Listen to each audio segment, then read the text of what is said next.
Mic'd up. Welcome everybody to Hall of Fame Conversations. Our goal today is to have an inaugural broadcast of the Florida Sports Hall of Fame and conversations with their enshrinees. Our goal is both to have inspirational stories to talk about, fun anecdotes about these Hall of Fame members and their journey on becoming a sports legend. So we're looking forward to it. And today our conversation is going to be with class of 2022 enshrinee Barry Smith. And if I was going to describe his career in general, he starred in many roles. He was a two-sport high school phenom. He was a record-setting All-American college football player, first-round NFL pick, and a historical figure in the early days of the Tampa Bay Buccaneers. So we'd like to welcome Barry Smith, class of 2022, in our inaugural broadcast of the enshrined members of the Florida Sports Hall of Fame Conversations. Welcome, Barry. John, thank you very much. Really looking forward to our conversations today, and very excited about what's going on with the Florida Sports Hall of Fame. Well, it's any Hall of Fame member career is a journey. Just like when you go to Wikipedia and they say early life and professional life and career life, and you try to get the full scope on it. Of course, a lot of times people put things on Wikipedia. I don't know if they're true or not. I mean, we share a common interest that my dad was an NFL All-Pro linebacker, and that's how we met back in 1980, because you and I and my dad got together and we created an NFL alumni chapter and had some fun running golf tournaments. And so a lot of times I'd look up my dad in Wikipedia and there's a picture of some other guy that's not him, or there's some sort of fact or figure that just never happened. So we're going to clear the record here, and we're welcoming you here to our Hall of Fame conversations. And for our listeners out there and our viewers, if you want to learn more about the Florida Sports Hall of Fame, go to Florida Sports. So it's FLA Sports HOF.org. It's that .org. FLA Sports HOF.org. And you'll see Barry, and you'll see all the enshrinees, all the different sports, whether it's football, basketball, baseball. We even have a horse in the Florida Sports Hall of Fame that was inducted, I believe, in I'm not sure what year that was, but won the Kentucky Derby. And since the Kentucky Derby is coming up this weekend, I think the horse's name is Needles, and it's from Ocala. So anyway, let's not digress too much, Barry. Let's just get right into it. Tell us, I told everybody that you're a two-sport high school phenom, and you're born and raised here in Florida. Tell us a little bit about your high school experience and your career. Well, I grew up, was born and raised in South Florida, in Miami, and very proud of that. My family's from there. In high school, I guess that's where it all begins. I mean, there's always the warm up stuff, with the Pee Wee football stuff or whatever, doesn't really count. But in high school, I went to a new high school, Miami Coral Park. Jose Canseco and Pitbull are a couple glorious alumnus, I guess, if you want to say that. But it was a new school. But I transitioned.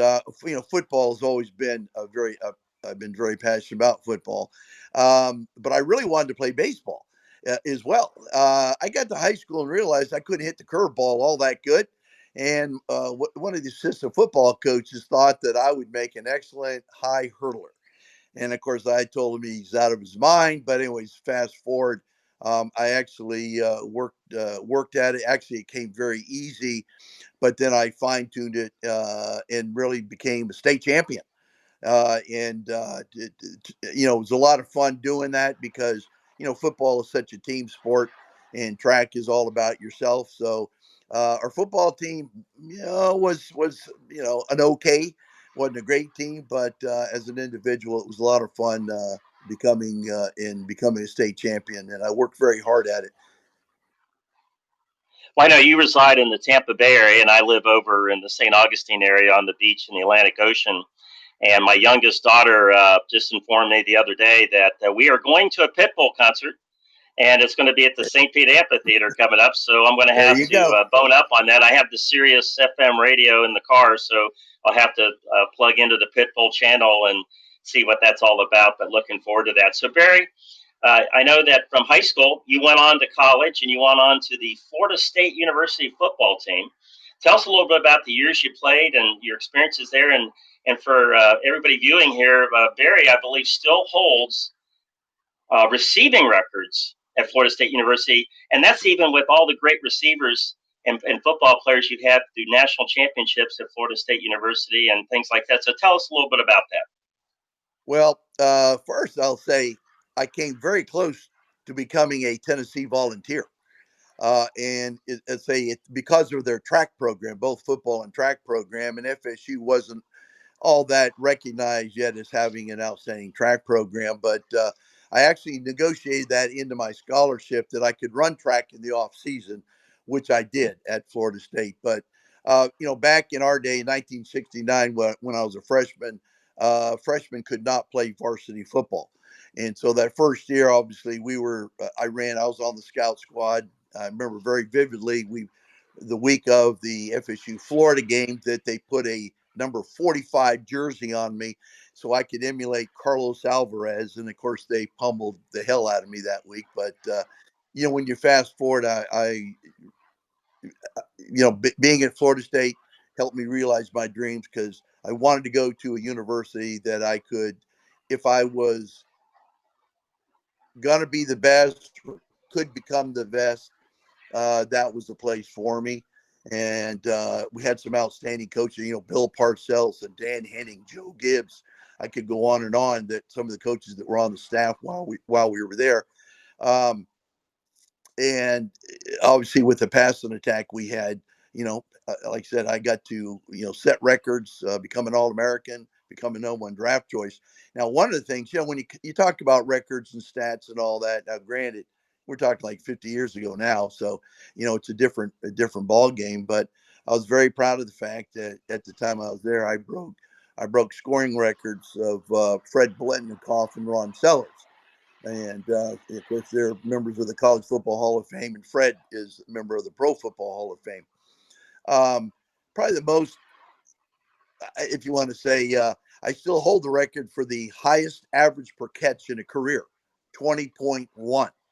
So I'm very proud of that, because when you think about it, all the passes I caught, I averaged 20 yards a catch, not 10 or 12 and all that. And my ratio of touchdown catches, which touchdown catches to catches, was pretty low. So it was all about getting in the end zone and catching long passes, I guess. I don't know. But yeah, it made for exciting times. Let's put it that way. And I was kind of known as the fast white kid. And hey, I'll ride that pony till I guess it collapses. But very exciting times. We played in the very first Fiesta Bowl game in 1971 out there in Tempe, Arizona, against Danny White and a bunch of other guys. Back then, there was only maybe 8 or 9 bowl games, so actually you had to have a winning record and had a good team to be able to be invited. Um, and you think about where the Fiesta Bowl has now come. It's a premier, bowl game. So we like to think that, we kind of helped inaugurate that. So again, exciting times. Also ran track, at Florida State, and was on a team that we broke the school record for the High Hurdles Shuttle Relay. And first I was a football player first and ran track for fun, but running the high hurdles was great conditioning for being a wide receiver. Well, we appreciate you being here on Mic'd Up Social. These are the folks that have brought this wonderful technology to us, where we can actually have sports legends like yourself talk to us in casual conversations about their career. And one of the interesting things about this application with Mic'd Up Social is the fact that you can ask questions, and people from the general public can actually ask questions. So we put this out on our social media this week, and letting everybody know there's going to be a broadcast that we can listen to live and archive.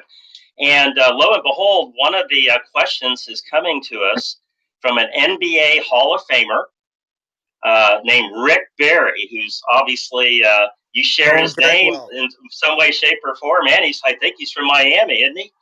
He's a Miami Hurricane. I can tell you, as a kid, growing up, going to some of the University of Miami basketball games and listening to him on the radio, I know who Rick Barry is, and he's a stud. He's an all-star. He's an all-timer. Well, part of this broadcast is not only Rick Barry asked a question, he recorded a question for us. So I'm going to go ahead and play it, and we'll listen into his question, and I think it pertains a lot to what's going on in college right now. And you just mentioned that things are a lot different now in college than they were in the past. So let me go ahead and play Rick Barry's question. Rick Barry here. Hope all is well with you, and curious as to what do you think NIL is going to do to football in college?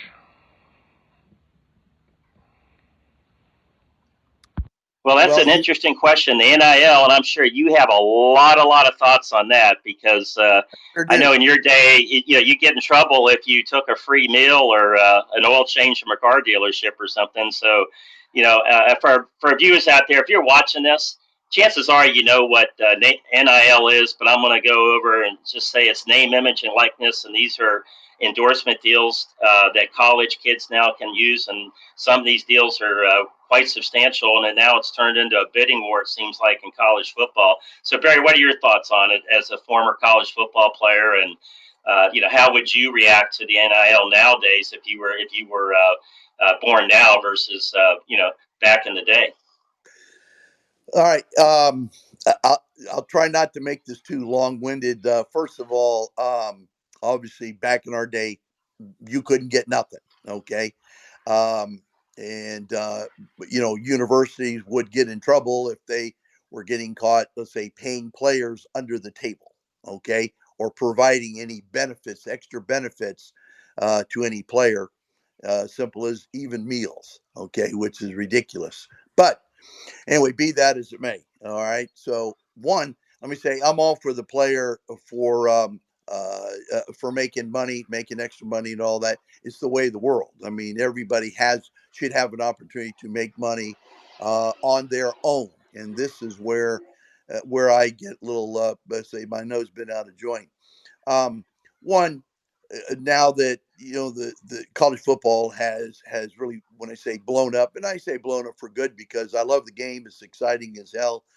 There's a lot of money out there. I mean, we see it, but when the conferences, when you started the bowl playoff systems and the college playoffs and the national championship games, well, the universities were making some serious money, and of course, they start paying the college coaches some serious money.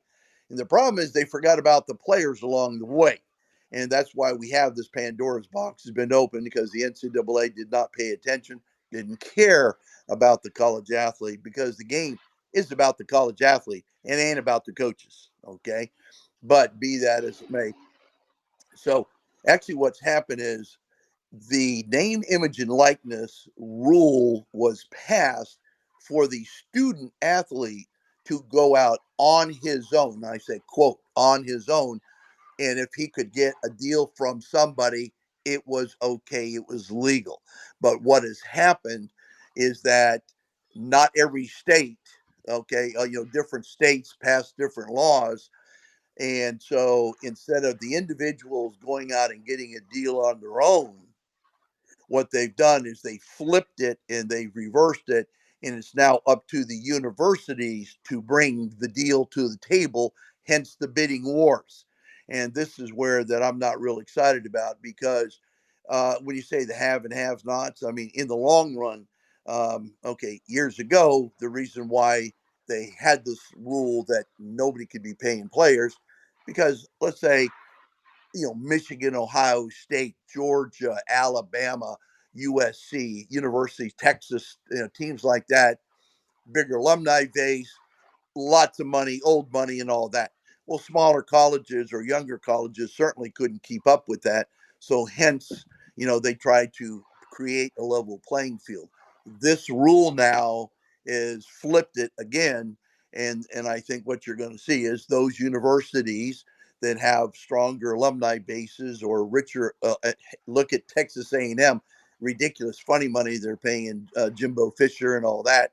Can't even win a game, but anyway, um, so what you're going to have at some point, you're going to have only those universities that can afford to pay big time players are probably going to get the top players, and they'll continue to win year after year. And the average, let's say, the other teams will be fighting to stay, let's say, to stay current or try to stay relevant in their conferences. And you may see another split where the big boys, the top boys from all the major conferences, will probably gather, and there'll be another realignment. And the big boys, there'll be a super conference, and they'll play for a national championship. So I don't know if I made any sense. Oh, then you throw in the transfer portal. So now it's really a whack job because you're getting guys out of high school, but now you get the transfers, and it is a bidding war because I mean, any university, when uh, they still need money to improve their facilities to keep up with the Joneses. At the same time, hey, we need more money because we got to get this offensive tackle, this defensive back, this wide receiver. Um, hey, it is what it is, and God bless it. I wish that. Listen, in the NFL, I'm a number one draft choice back in '73. The money today, mega millions compared to hundreds of thousands. Let's put it that way. Back Well, then. yeah, that's a good segue into our next part of your journey at becoming a sports legend. So, after Florida State University, you were the number one NFL draft pick for the Green Bay Packers. And why don't you tell us a little bit about that? Tell us a little bit about your career leading up to the Tampa Bay Buccaneers in '76. Well, obviously exciting times because I had a good career at Florida State, and I had some really good performances in the Senior Bowl, and which helped elevate me from uh, let's say a second round to a first round draft choice. Unfortunately, when I got to Green Bay, it was a little frustrating. I had 9 quarterbacks in 3 years at Green Bay, and they had some issues. So it was like being a sprinter and asking to you now have to run the mile, the mile race. It was the square peg and round hole. Um, so I was up there 73, 4-5. Did okay, but it was very frustrating. Needless to say, I was freezing to death most of the time, being a good Florida boy, up in Green Bay. And don't forget, back then, they didn't have all the technologies with, let's say, uniforms and the undergarment type stuff to help you keep you warm, let alone the gloves. Okay. Not making Hey, excuses. let's dial something back here. Let's dial back to draft night because I Yep. was watching television the other day, and each year it seems like this NFL draft is not only just a draft; it's become a Oh, major event. I mean, I was reading where hundreds and hundreds of thousands of people come in to watch the NFL draft. A green room for all the kids they think are going to be the number one pick, and I mean, the war room set up of computers, and there's 50 people in there, and they get their draft pick, and you think that we just won the war versus Europe versus Germany or something. I mean, it was that big of a deal every time they got the pick they wanted. Tell us about your draft night experience back in '73. well, unlike today, which I will say, I love the fans. We are fortunate to have fans, fanatics, we'll call them, that support the game, support the sport, and make it what it is. But back in '73, and back then the draft was at the end of January, not in April, and it started in the morning. And I literally was sitting in my little apartment called Alumni Village. I was married at the time, and uh, we had, there was one phone, the old rotate, the rotate phone, and sat there. There was no pomp and pageantry. The phone eventually rang. There was no call waiting by then, so I had a buddy of mine that did call very early, and it scared the hell out of me because I said, "Oh my God, I could not be the number one overall draft choice," which of course I wasn't. Hung up on my buddy, but anyway, when the phone call came, it was just from a staff person with the Packers. Just, it was like Jiggy Schmaha. Hey, I'm with Green Bay Packers. I just want to let you know you've been selected by the Green Bay Packers, and we'll be back in touch. I didn't know if I was a first round, what number, who, what, and where.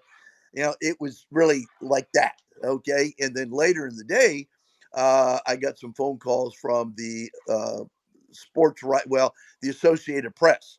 And then the university called me, and then they rounded up James Thomas, or JT Thomas, who was also a number one from Florida State. He got selected by Pittsburgh, and Gary Huff, who was selected in the high second round by the Chicago Bears.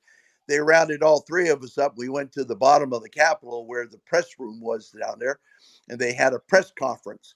And that's where we actually found out what the hell was going on. It was really funny. It was really like that. No pomp and pageantry. They had to go find James Thomas. You talked to him. He'd been out partying the night before and was not in his hotel room or his dorm room at the time. And of course, he did not have a phone back then. Nobody had phones in their dorm room, and nobody could get a hold of him. And anyways, they eventually got a hold of him, and that was really it. There was nothing to it. But let me tell you what, it was very exciting, to be back then, to know, my God, because to think, when as a little kid, you have dreams, you have goals, and say, this day has come, and I'm there, and but that was the only part of it. Like I said, it's a long, hard climb, but I thank God for the opportunity.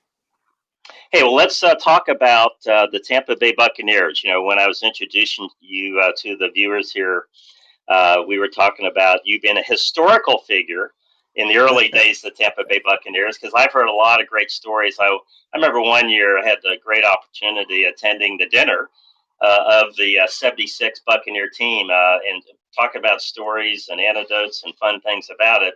But it was historically, I know it was your last year in the NFL. And so talk a little bit about the Tampa Bay Buccaneers, and then talk a little bit about what happened to you after the Buccaneers, because that wasn't necessarily supposed to be your last year in football. Well, in 1976, there was the Seattle Seahawks and the Buccaneers were new teams into the NFL, so they had the expansion draft. They had a draft, the regular college draft, then they had the expansion draft. So I had gone to Bart Starr and said, "Don't know what your plans are for me, but I would like to go to the Buccaneers." And Ron Wolf was the GM down here. He came over from the Raiders, and then was the GM with the Bucks. Anyway, so I got selected in the expansion draft, and actually became the very first player to ever play for the two Bay teams, because I went from Green Bay to Tampa Bay. So henceforth, historical moment. You'll win a bar bet on that one like that.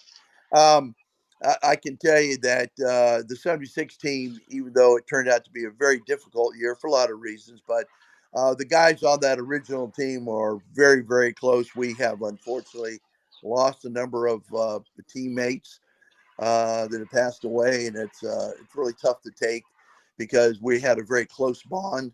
Hell, Steve Spurrier was my quarterback. Think about that, a Gator Seminole hooking up. And a lot of respect for Steve. He was certainly one of the team leaders. And let me tell you what, the very first, now here's a funny story. So the very first team practice, they're bringing everybody in, okay, that had, the rookies in, the veteran players, the free agents. The first practice ever was in May, and it was in, we all flew in. We're staying at the Hall of Fame motel. It's not even there anymore. The Hall of Fame golf course. I think you know all about that. But they bust us over to Lato High School. In Lato High School on I'll say like Saturday morning or something like that, for the first practice, just get together. We couldn't get into Lato High School because somebody wasn't there to unlock all the gates for us to get into the place. And then, and then when they finally got the gates and we went out on the practice field, the football field there, nobody had commoded in a month or so. So we're running around in like knee-high grass, and it's like, oh, dear God. So I don't know if that foretold that, oh, my God, this is going to be the kind of season it is. But anyway, again, some very, very dear friends and some very fond memories. And now, at the end of the season, okay, and when I say it was a very difficult season, again, it was tough on a lot of people. I got traded to the Miami Dolphins. Okay. And actually, it was February 4th, 1977. It was my sister's birthday. I was down in Miami, and I get a phone call. They tracked me down to my parents' house. No cell phones back then. And I was told that I'd been traded to the Miami Dolphins. And then the Miami Dolphins called and said, Don Shula wants to meet with you right away. So, one, I'm excited as hell because I grew up in Miami. I went to the very first Miami Dolphin game in 1966 when I was in high school, and sitting in the upper deck in the Orange Bowl. And so, you know, to play for four teams that really never had a winning record, now you get a chance to go to Miami Dolphins. Greasy, was still there. I mean, they were still in the Super Bowl hunts and playoff hunts and all that. Anyway, make a long story short, Howard Twilley had retired. And so Shula brought me in to be, back then, they didn't have five wides, but he brought me in to be the receiver, like in the slot on passing downs to complement Duriel Harris and Nat Moore, that were starters on the outside. And I was having a very good preseason. They gave me number 85. He gave me 85 because he said, that's Bill Stanfield's number, and you got big shoes to fill between Howard Twilley and Bill Stanfield, okay? Or Nick Bonaconte, excuse me, Nick Bonaconte's number. And so it was the best shape I'd ever been in. Unfortunately, during the preseason, I contracted a polio virus and was wound up being quarantined in Mercy Hospital. The CDC came down. They had me quarantined because they thought I might had spinal meningitis or encephalitis. After a couple spinal taps, it was determined that I had polio, which was a shocker. I was there, I don't know, 3 or 4 weeks in the hospital. Lost 30 pounds of muscle. I had weighed 185, got down to 155, and it was obviously, it was over. I was done. And so physically I was done. And it's not an exciting way to end a career. Now I will say there was, like, on the other side, it took me quite a long time to get back to, if you want to say, normal health and all that. And of course, internally, I wanted to play because, the way it ended, I said, I'm going to come back. I'm going to show everybody that I can come back. Unfortunately, it didn't really work out that way. I actually did sign a free agent contract with the St. Louis Cardinals. And the night before I was supposed to leave, I had one of those moments, and I said, it's not worth it. They had Bud Wilkinson was the new coach. I was a free agent signee. And be honest with you, I knew that I wasn't in the shape that I needed to be. And you have to be an elite athlete to compete in the NFL. And I was basically by myself working out in Tallahassee. I was working for a United States senator, as a job. And back then you didn't have all the, let's say, all those things maybe one needed to maybe help you get back to that point. But I knew that I didn't. I'd lost the speed and just everything else. So, hey, I did. I played flag football with a bunch of buddies there in Tallahassee, and just went on and went on from there. And you don't look back because I did get to play, got to score touchdowns to Lambeau, caught passes from Steve Spurrier, and have my name my image on a football card and an RC Cola can. So, you know what? Not bad. Well, not bad at all. In fact, for viewers out there, I actually own one of your signed helmets and football cards signed, and so had some fun with that, getting the picture up for the show ready today. But one piece of advice I want you to give to anybody out there listening that may be in the same shoes as you, maybe not has had the success, but was an athlete, played professionally. There's a lot of people out there. Most people have the misconception, for example, in football, if you just play a few years, the average NFL player only plays a couple of years. You have to play 4 years at least to be vested in the pension plan.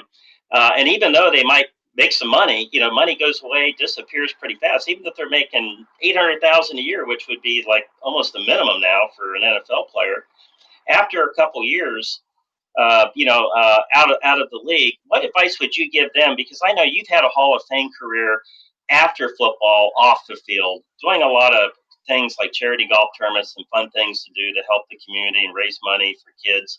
So, but at the same time, you had to make a living. You had to go out there and make a living and try to feed your family. But yet, you were used to being a star and the center of attention, and now you're not. How do players adjust for that? What advice would you give them? Well, I think you know what, and not to sound corny, but I think I had great parents, and you have to be able to evaluate yourself and really not think any more of yourself. You know, you say, quote, people hangs. Let's say you're a star, you're a legend, you're a great athlete, and all that, but in life, they said life is a journey. That you got to be more than just an athlete. And so the way I looked at it is, while I was sitting in a hospital bed, let's put it that way, that I go, okay, I'm not going to use it as an excuse to give up and, oh, woe is me.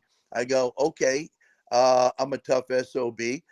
This is another challenge, life's challenge. And, the passion and the intensity that I put into becoming an NFL, let's say, or professional athlete, you put it in the work world. You learn to use your sports background as an advantage, because that opened up and has opened up and continues to open up many, many doors. And I'll call it the art of networking, is very important. You got to put yourself out there. The one thing about being an athlete, yeah, you're going to get your teeth kicked in your ass beat from time to time, but you're also going to win games. You're going to have great moments and all that.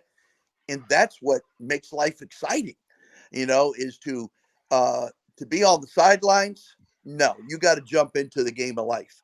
And that's where it's all about, jumping the game of life. And I know I've raised my two kids that way. And I always encourage any other parents and any other, kids to don't be afraid to take a chance, because that's when it gets real and that's when it gets exciting.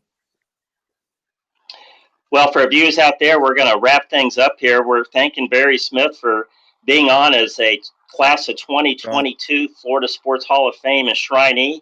And like we said at the opening of the show, two-sport high school phenom, record-setting All-American college football player, first-round NFL pick, historical figure of the Tampa Bay Buccaneers in the early days, but more importantly, a great human being and humanitarian for his community and for his family. So with that, Barry, we appreciate you being on our show, our Hall of Fame conversations on behalf of the Florida Sports Hall of Fame, and wish you some luck. I know that there's a celebrity golf tournament coming up, the 6th annual for the Florida Sports Hall of Fame. So we're all looking forward to seeing you there.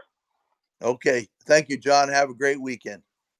All right, everybody. We're signing off. Thank you for listening and watching here on Mic'd Up Social and Hall of Fame Conversations on behalf of the Florida Sports Hall of Fame. My name's John Reger, PGA, your host for today. And again, thanks to Barry Smith for being on our show, and we'll see you next time.